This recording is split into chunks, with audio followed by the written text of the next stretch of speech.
Për 636 vjet mblidhen këto dhe mburren se janë serb.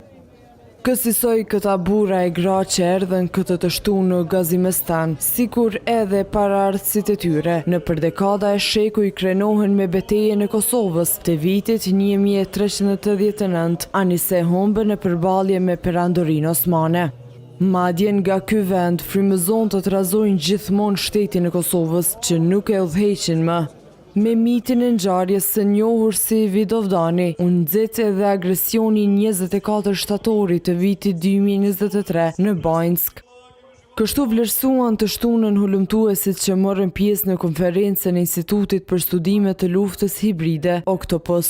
Vidovdani ka luajtur rol destabilizues, duke nxitur tensione ndëretnike, përçarje politike dhe frikë ekzistenciale ndër popullsinë jo serbe, sidomos të shqiptarët e Kosovës. Andaj, sipas njerëzve, në këtë formë Serbia tani po e forcon propagandën e saj duke tentuar të ndryshojë edhe prejardhjen e tyre.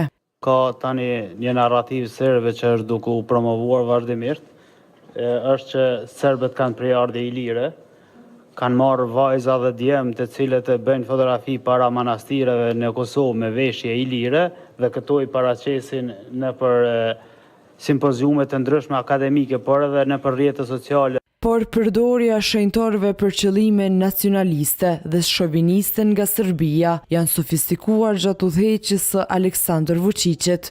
Politika shtetërore serbe pra është një instrument politik i shtetit serb para e pas Miloševićit, edhe tash pra me Vučićin dhe me të tjerë sigurisht që do të vinë pas tij. Manifestimi më i madh nacionalist i Vidovdanit ishte ai vitit 1989, kur Slobodan Miloševići pati mbledhur në Gazimestan rreth 1 milion serb nga gjithë ish-Jugosllavia për t'i nxitur kundër popujve të tjerë që e përbënin federatën e atëhershme.